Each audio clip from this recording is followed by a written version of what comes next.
পশ্চিমবঙ্গের মুর্শিদাবাদ জেলায় সকাল থেকেই ছিল মানুষের ভিড়।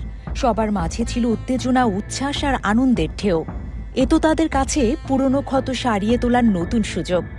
বুকের ভিতর ৩ দশক ধরে চেপে থাকা বেদনার জগদ্দল পাথর নামানোর সময় যেন হলো। বাবরি মসজিদ, হ্যাঁ, অযোধ্যার সেই বাবরি মসজিদ ভেঙে ফেলা হয়েছিল বহু আগেই।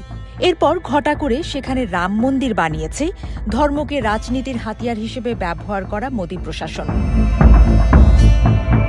এবার সেই মোদী প্রশাসনের মুখে ঝামা ঘষে প্রতিরোধের এক মহা ঢেউ উঠেছে ভারতের পশ্চিমবঙ্গে। প্রতীকী বাবরি মসজিদ বানানোর ঘোষণা এসেছে, প্রাথমিক কাজও শুরু হয়েছে। পশ্চিমবঙ্গে অবশেষে ভিত্তি স্থাপন হল নতুন বাবরি মসজিদের। আর সেই মসজিদের জন্য মাথায় করে ইট নিয়ে এলো এক ছোট্ট শিশু। শুধু সেই নয়, এমন আরও অনেকেই শনিবার হাতে বা মাথায় করে ইট নিয়ে হাজির হন মুর্শিদাবাদের বেলডাঙ্গা ২ নম্বর ব্লকের ছেতিয়ানি এলাকায়। তাদের দেয়া ইটেই তৈরি হোক নতুন বাবরি মসজিদ। এই দিন মসজিদের ভিত্তি স্থাপনকে কেন্দ্র করে সকাল থেকেই ছিল উপচে পড়া ভিড়। এর জন্য বেলডাঙ্গা ও আশপাশের এলাকাগুলোতে নেওয়া হয় কঠোর নিরাপত্তা। ভিত্তি স্থাপন শেষ হলেও এখনও সেখানে মোতায়েন রয়েছে কেন্দ্রীয় সশস্ত্র বাহিনী। নতুন বাবরি মসজিদের ভিত্তি স্থাপনের পর ভরতপুরের বিধায়ক হুমায়ুন কবির বলেন, আমি কোনো অসাংবিধানিক কাজ করিনি। হাইকোর্ট বলে দিয়েছেন হুমায়ুন কবির কোনো অসাংবিধানিক কাজ করেনি। পশ্চিমবঙ্গে নতুন বাবরি মসজিদ বানাতে চেয়ে দল থেকে বরখাস্ত হল তৃণমূল নেতা হুমায়ুন কবির।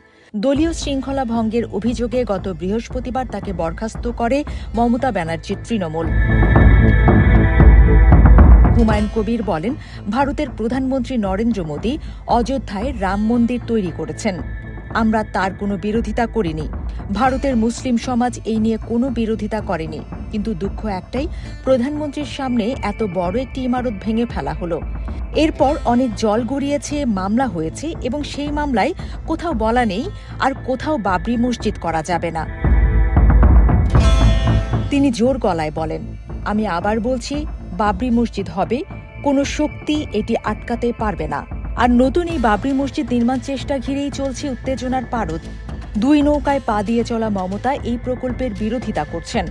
বিশ্লেষকদের মতে, ভোটের আগে মমতা কোনোভাবেই সরাসরি পশ্চিমবঙ্গের শাসক দলের রোষানলে পড়তে চান না।